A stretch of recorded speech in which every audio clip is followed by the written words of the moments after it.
So it's fall here in New England, and everybody knows you can't spell fall without A-P-P-L-E, so today we're making some apple fritters.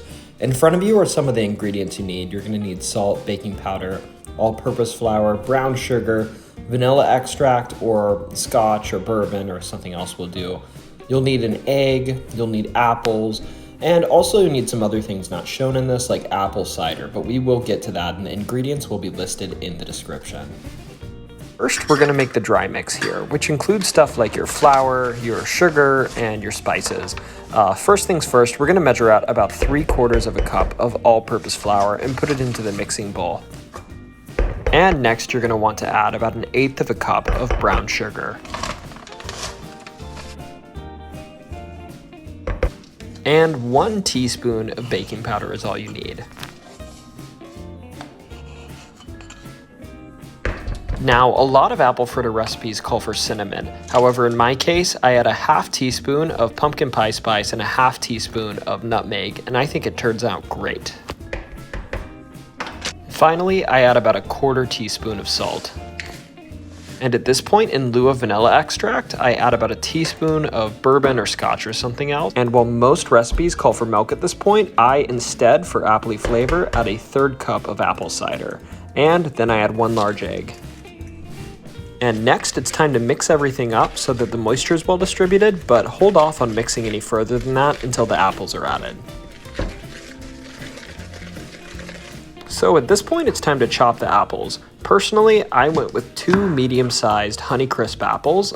You can use whatever type of apple you prefer though, and if you're making 4 apple fritters like we are in this video, I suggest using 2 apples. Once you've got the apples chopped up to a nice fine consistency, mix them in with the rest of the mixture until they stick together when you pull them out in the spoon, like so. You'll see here that when I pull it out, it all globs together and there's nothing dripping down. It'll make one nice, even mixture. So now I'm gonna pull out my air fryer and toss them in.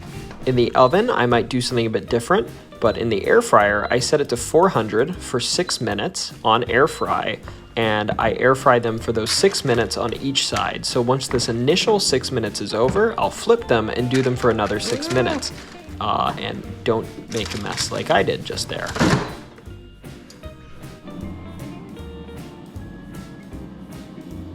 Now you'll see here, I'm gonna open up the air fryer, and the apple fritters at this point should be nice and brown on top and a little bit pale on the bottom, maybe a little bit moist even, and that's fine. Just flip them over and throw them in for another 6 minutes.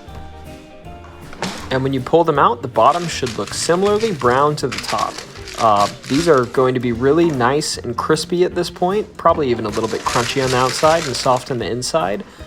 If you're wondering what they taste like, they taste kind of like a donut on the outside in terms of crunchiness and consistency, and on the inside they taste a bit like a strudel or maybe a bit like a baked apple.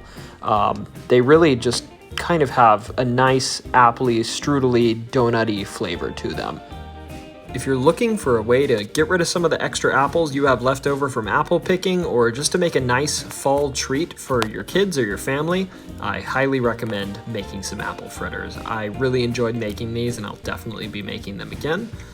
Anyways, as you can tell, I'm enjoying this apple fritter, so I'm gonna sit back, relax, and eat a batch myself. Take care and thank you for watching. Bye-bye.